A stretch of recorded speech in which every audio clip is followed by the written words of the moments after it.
All right. We are started then. Good evening. My name is Dennis Misigoy, Libertarian, running for the U.S. Senate seat here in Florida in the November 2022 election. Welcome and thank you for joining me this evening. I'm just going to kind of jump right into it. Because I've talked about this a few times, but it bears repeating. Some of this bears repeating and kind of just discussing the same point because of stuff that's gone on this week. 60 years ago, let me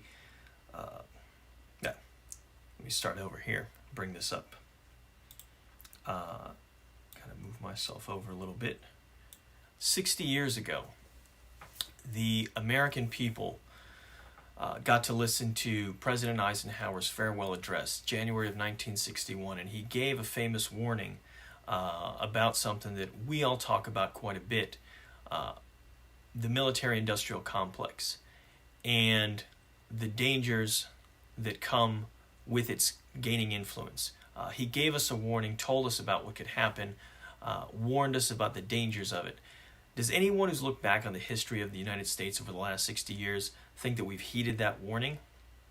And I think we've got some tremendous evidence, the fact that we have not, in particular within this last week, because the Senate passed the most recent NDAA, the National Defense Authorization Act for 2022, for fiscal year 2022. Our great incumbent senator is applauding it. By the way, the opponent, who's supposed to be, the polar opposite, so different from the Democrat side, Val Demings, she voted for all this as well in the House. So this is, again, a good example where you think these two are opposed. These two are on the same side. They're both on the side of the military-industrial complex. What we've been warned about, and what is clearly a warning that hasn't been heeded by the folks in power, we know that the two establishment candidates here in Florida are deep in the pocket. They're voting for it. It is baffling and beyond being defensible, the idea that after ending the war in Afghanistan, and as we're rapidly approaching $30 trillion in debt for the country, that we're still going to be increasing spending. We're still going to be increasing military spending. And it's not like we're, on the cusp or we're in some kind of deep race with these other countries. This is an embarrassment. We see the Pentagon trying to drum up fear and justify getting more money by talking about China while we're spending like triple of what China's spending on this stuff. So, and for a myriad of other reasons, it's absolutely absurd, but this is what's indefensible, and it's not as though the Pentagon's been a particularly good steward of the resources it has. We go back to even September 10th of 2001 when they announced trillions were missing. Rumsfeld came out. We all know something big happened the next day to take that off the front page. But it's important for us to really look at it and say, if we recognize that there's a problem here, if we recognize a problem with the funding, the money that's been thrown at the military-industrial complex, what all this money that goes to the Pentagon that is unnecessary at a point in time in history for the last 20 years when there has not been a serious challenger to the military might of the United States. There's nobody invading. There's nobody doing any of this stuff. But we are committed to just spending more and more, and they will drum up the fear and find every boogeyman they can. They're trying to do it now with the Russia and Ukraine. They're trying to do it with China. Marco Rubio is always trying to do it with China. And it's on us to finally draw the line. They're not going to do it. They're not going to draw the line. They're not going to stop this. They're going to keep it going. They want to keep on spending. They want to continue this, take it as far as they can. And it's on us to draw the line. And that's part of what I'm trying to do here. Step up to give folks an alternative, somebody who's not going to rubber stamp and just give them more and more and more of your money to do whatever, or actually worse than whatever, because whatever we can talk about, a lot of what a lot of other federal agencies do, a lot of busybodies trying to regulate people's personal lives, and that's bad, and it's harmful, and it does a lot of damage, but we're not even talking about that. We're talking about, bombing countries and people that are no threat, and that's even when they get the bad guys that they're supposed to be targeting. Even when it's those guys, it's stuff that doesn't need to happen. and for which there's really not a justification from the standpoint of defense. They call it defense, National Defense Authorization Act, but this has very little to do with defense, because there's nobody waging war on us but those whose countries we've gone to wage war on them. And they're only doing it over there. It's not here. So what's going to happen, or what are we going to do? Are we going to draw the line? This is part of the challenge for the American people, and certainly for voters here in Florida. Are you just going to let this continue? Are you just going to allow our Senate seat to be occupied by somebody who is going to just continue to do this, continue to take America in the wrong direction by pushing us further down this path, unsustainable path? Again, we are almost $30 trillion in debt, and we're talking about over $750 billion just in defense spending going to the Pentagon. Of course, the Pentagon says they need more, and they will always say they need more, and they will never admit that they could do just as much with quite a bit less, that we could be just as safe, that we could be enjoy the same things that we have in terms of our position in the world while spending less. We don't need to be, and really we shouldn't be, and we can't afford to be maintaining the empire worldwide, to be in all these countries, to have bases around the world, and to operate around the world with the belief and the expectation that the United States should decide who's running what in every country in the world, and deciding, and every leader in the world needs to have our stamp of approval. Otherwise, we're going to come in and we're going to undermine them. We're going to fund an opposition, or worse yet, we will step in and get into the whole regime change business. We've tried it, and it may benefit some folks. Obviously, the folks who have the means by which to invest and to take advantage of the available resources once those countries are made a little more amenable. But to the average American, we are not doing them any good. We're certainly not doing any good to the soldiers who are sent out to fight there. That's more of the tragedy even than the money. I talk about the money because the money's cut and dry, and everything else is going to follow the money. If we fund this stuff, those lives are going to be out there at risk. And you don't legislate necessarily the lives getting lost, the PTSD, the epidemic of suicide among the military, but it comes as a consequence. All of these negative consequences, along with the other innocents who get killed out in the field. There's a lot of things bad that government does that maybe have a broader effect. We can talk about things like COVID lockdowns, mandates, and all this other stuff that's been going on, and particularly over the last 2 years. We can talk about the monetary system. We can talk about the inflation. And I talk about the debt, and that has a broad effect on everybody. All of us here in the United States are impacted in some way, shape, or form. Those things have a broader impact, but it's not that severe of an impact. I don't mean that to diminish it. What I mean is that it's not literally murder by comparison to what the military are doing. The military, again, and the Defense Department as a whole, the intelligence apparati as well, or apparatuses, this whole thing that we've got going on that is just creating problems and weakening the American people's standing by creating more problems and putting us more at risk, stretching us thinner, and again, digging us deeper in debt with no hope of ending. If we can't reduce military spending after ending the longest war in American history, when can we reduce military spending, if ever? So I'm going to take a comment over here I got from Mohican.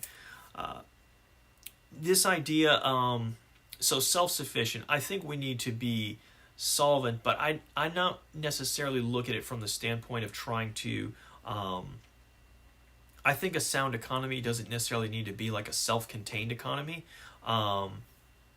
We do need to be stable at home. I do agree with that. It needs to include the monetary system. People need to have a dollar they can rely on. I don't know that we can do that with the dollar at this point. The dollar's been so damaged by 100 years of the Federal Reserve and 50 years of off the gold standard. So it's hard to sort of think what's the path. I mean, I've got a few ideas. but people, to put it in very simple terms, the American people deserve to have a dollar that's worth the same tomorrow that it was yesterday when they earned it. Now, it may not end up being the dollar itself, but something to that effect. Not this constant chipping away of the value of what they have, what they've worked for, and what they've earned. We don't want that to happen, and it's not fair to the people whose work and put their energy into that. So we do need to find that stability. We do need to stop undermining it, and we need to allow the economy to work. We need to allow market forces to deliver that kind of efficiency. Too often, and this is the case, I'm not on this now. Well, I'll just keep going. I don't need to necessarily pull this out the back, but I'll do it for now. Too often what we're the solutions that are offered by our folks in power is more central economic planning. It's straight out of the socialist playbook, and it's quite baffling and almost humorous to see, in particular from the Republican side with Marco Rubio, comes out and wants to blast these folks as Marxist and whatever, but his solutions for dealing with all these things, for economic competition and loss of jobs and all this, is all just central economic planning. It's more of the same. And yeah, military spending, just like social welfare programs, both are designed to go on forever. It's I forget who's originally the one who quoted it. The quote is from, I don't know if it was Friedman or goes further back to Bastiat or something. But there's nothing more permanent than a temporary government program or temporary solution. These things, I sort of joke at the fact that when he announced it 50 years ago, Nixon closing, they said they were temporarily suspending the convertibility, the U.S. dollar's convertibility into gold. 50 years later, it's still there. So, and these things, of course, it's a racket. And the people who are dependent on it, the people who go into it, and I don't mean, when I talk about the welfare programs, I'm not talking about the recipients. The recipients I actually would regard as more the victims in this case, even more so than us, the taxpayers, because you know what, I have a decent job, I make money, and I get taxed more than I should because taxation is theft, but I'm still doing all right. The folks who've been conditioned towards being dependent on a government check, they're at the mercy of this system. And the people who are the beneficiaries here are the people who control that system and now wield that influence over others, and they can hang it over their head. And now they've got that control. And the same thing on the military side. Again, these programs, you have this huge apparatus, all of this organization that's built up, and all the stuff that they do. And they've got to keep the music going. If the worst thing that could happen for the military-industrial complex would be peace, would be world peace, would be a situation where they cannot start another war, they cannot fearmonger people into building up more, as particularly conventional weapons, that would be the absolute worst thing for them. It's like, I sort of joke often about how we have taxes on things like cigarettes. One of the worst things that would be for government now they have a vested interest in making sure that people continue to smoke. Why? Because it's a revenue stream. People speeding and making other sort of random traffic infractions out on the road would be the worst thing for the police and for local governments if people just started obeying the traffic laws completely and they never got to write a ticket and collect a fine again because they would again be down all this revenue. So certainly if their speed traps never panned out again, that would be something they would lament.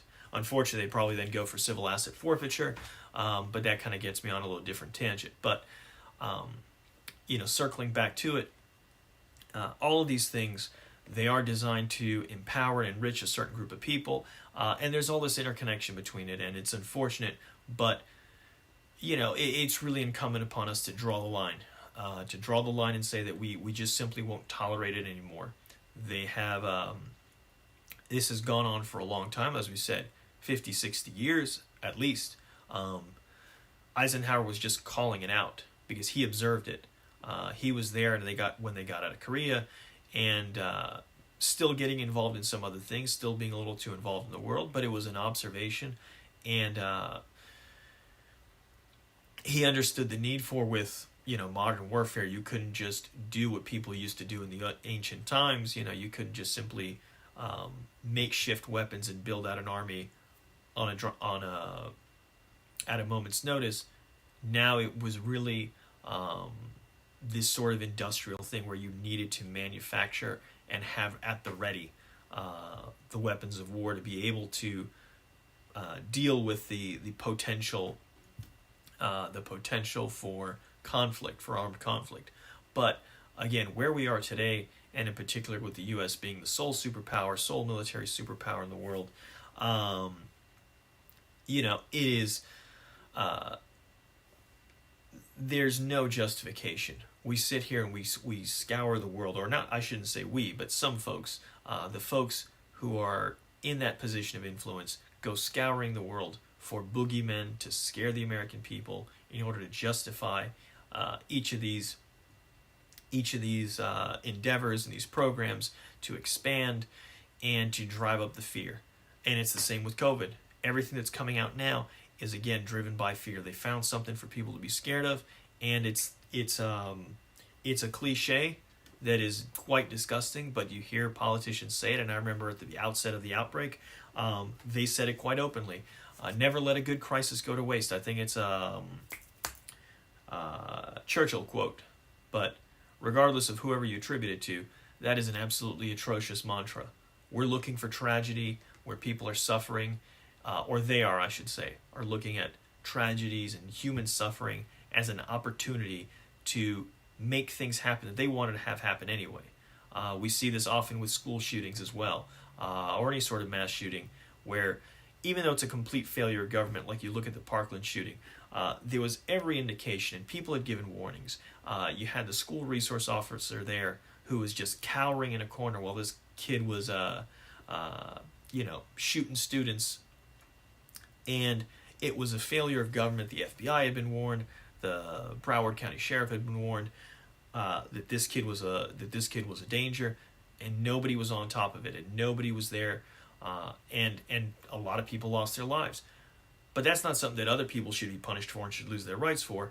This is where we need to reflect on why there was that failure. And certainly it doesn't make sense that for that failure, other people who had absolutely nothing to do with it, again, have their rights violated for it.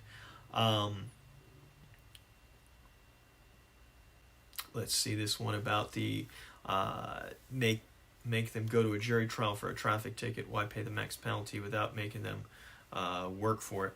I'm not sure, but I mean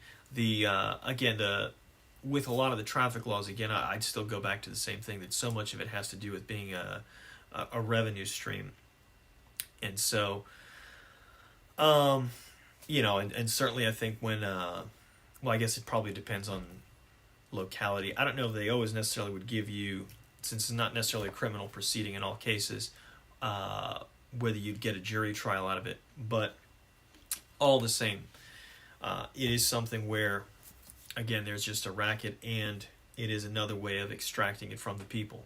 To be used, as interestingly enough, as Elon Musk said in this recent clip, I don't know how long ago it was said, but it was a clip that was making the rounds pretty recently, talked about the fact that, in particular, as they try to really tax the rich, you have people who've been really successful at managing capital, who've been able to build something tremendous, and we want to take money from those people and give it to folks who are absolutely awful at managing money, which is the folks in the federal government, and really uniquely so, because if you think about it, every one of us who functions in the real world, regular people who earn a wage, or maybe you own a business or whatever, but you have a certain amount of income. You have a certain amount from whatever source it is, investments or your regular day job. I'm a working stiff. I trade hours for dollars 5 days a week. And the each one of us, we make a certain amount of money. And we have that much money, and we have to budget around that. We have to spend less than what we have in order to have money left over to be able to continue to function. None of us can go around and just spend considerably more than what we have and then just keep the party going forever. This also absurdity of them raising the debt limit. It was almost comical. There was a Joe Biden making a post, or at least from the official account, I should say. I don't think he's quite like Trump doing the tweeting himself, but something to the effect of, well, America always pays its debts. That's why we're raising the debt ceiling, which makes absolutely no sense. This is, we got our credit card and we're about to max it out, so we're going to raise the limit because unlike regular people who have a credit card, you can't just go and raise your limit on your own when you go and your balance gets too high. You can't do that. Nobody can do that. But because they can do it, they do it. And it's clearly because they're incapable of doing this very, very basic thing that you and I and every normal person has to do, which is balance our own budget. And that's at a bare minimum what sort of compromise and to get into an argument with folks or to try to deal with something with what I would do, in particular when you talk about emergency stuff, like what we had going on in the last couple of years with around COVID and so many of the shutdowns and so much the economic disruption, and there was a push for direct aid. Now, this was a bit of a misdirect because when you had things like the CARES Act, which I think was about $2 trillion, was spent just with the CARES Act itself, a little around $2 trillion. I think a little bit more, but out of that $2 trillion, I think it was less than $500 billion, or maybe right around, that actually went to the direct payments to regular Americans.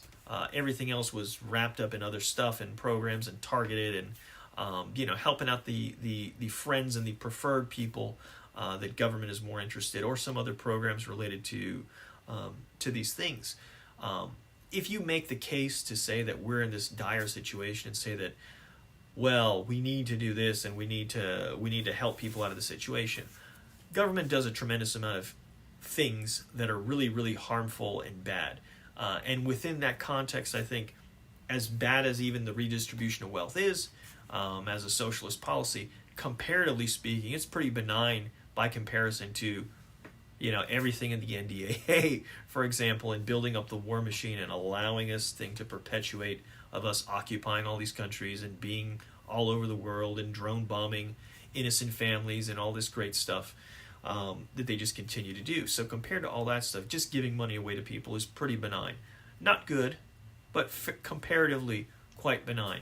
And from my standpoint, at least, I would, if I'm in that position, I'm going to at least make the case to say, well, okay, let's do that, but here's the caveat, let's figure out how you pay for it. You still got to balance the budget.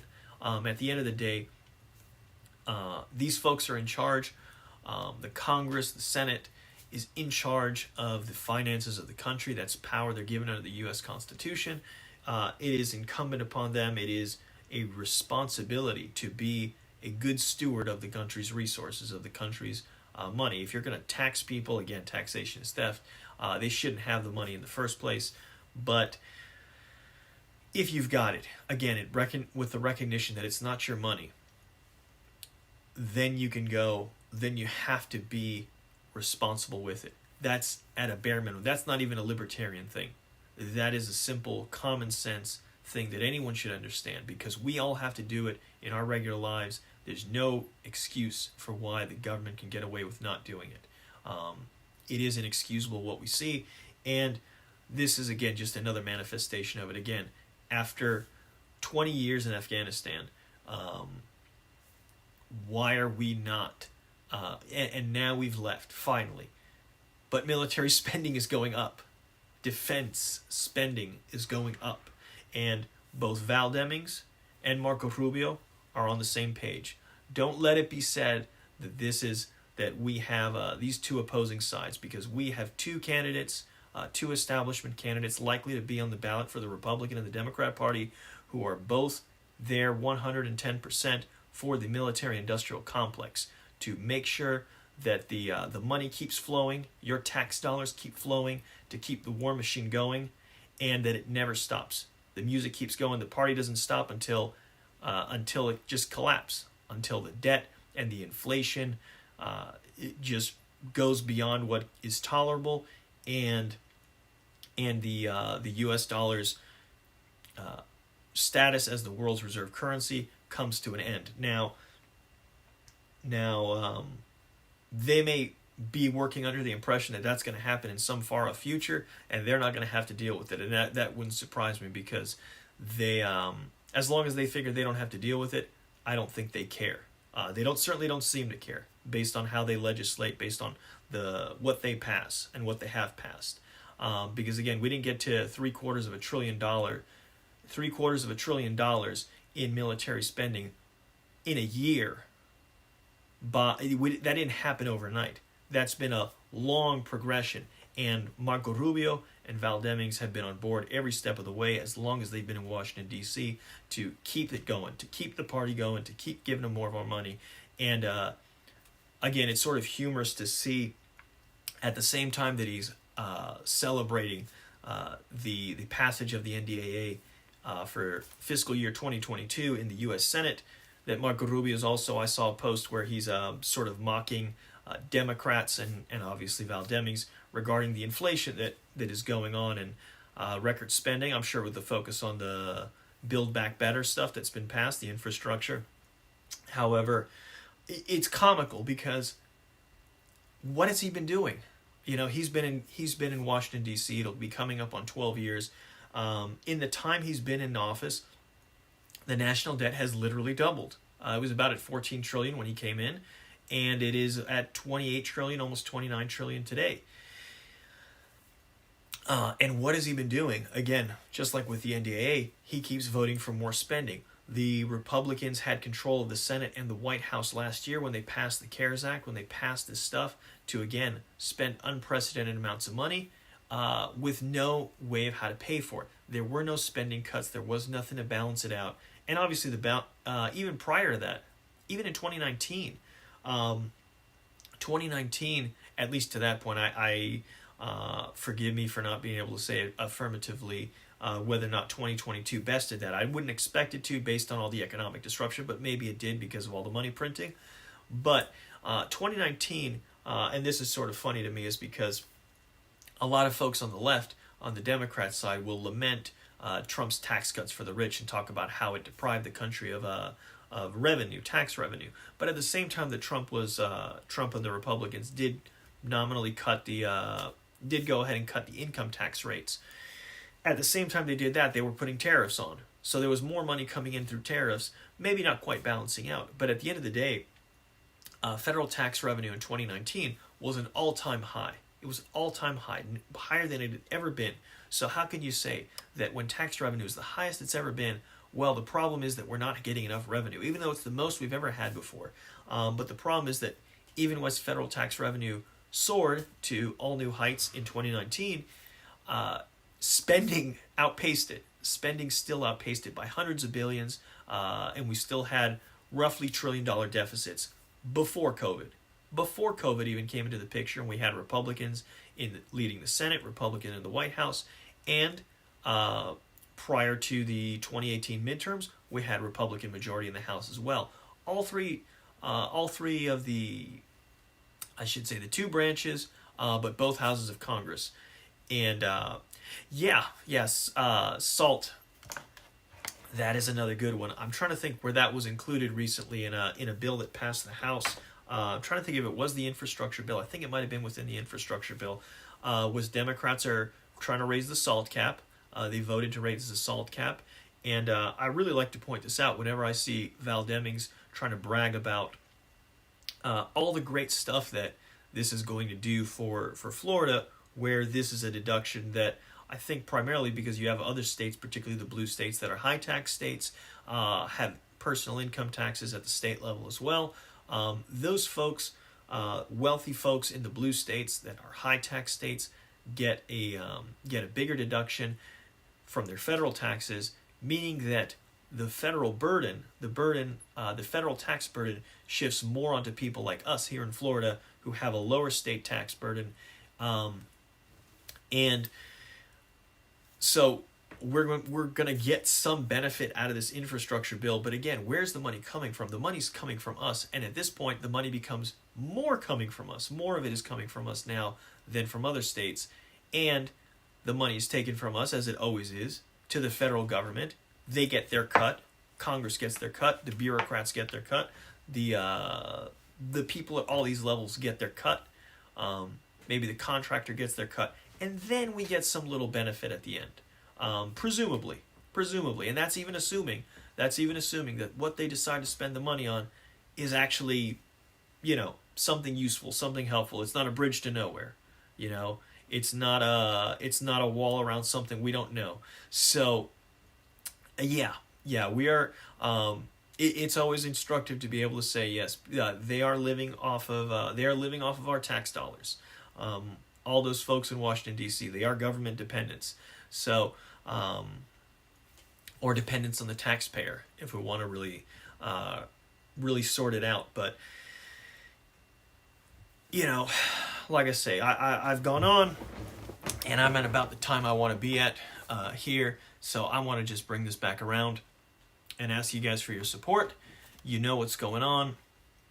We are going down a dark path and are continuing down. It's not a new thing. We didn't just switch over to this. This didn't happen overnight. This has been a long, drawn-out thing. I'm thankful we have the United States Constitution, which has at least, I think, slowed this down. When you look at us compared to some of the other countries out there, I think if we didn't have it, we'd be in much worse shape, particularly in the expansion of government here domestically. But this can't continue, and it won't continue. We need to draw the line. We cannot continue to leave power in the hands of people who subscribe to this view, are bought and paid for by these special interests, and in particular, we're talking about the military-industrial complex a lot right here. It is tremendous opportunity and need for us to turn the tide against it. That's why I'm running. I'm trying to stem this and give us an opportunity to begin to move in another direction. It won't happen overnight, as I've said before, and it was my experience running, serving in public office at a very local level as a humble community development district supervisor for a little over 4 years. Change didn't happen overnight, but you got to get started. And the first thing is for us to get somebody out there. That's what I'm trying to do. So I need your support. Check out the link that's in the description. And please, I ask for your support so that we can make this happen. Thank you. Philip, I'm glad you enjoyed. I'm trying to do this twice a week, usually at least once a week, but I try to do twice a week. We move now to the late night time slot, so we're seeing how this works out. Thank you guys for tuning in, and I will again be back next week and continue on. And if you're not already, follow the pages, follow on social media, check out the website as well. Everything you can do, follow what we're doing, and like I said, subscribe if you can help out. Please, I need all the help we can get to make this a reality. So thank you guys for joining, and I will see you guys again soon. Thank you. Bye-bye.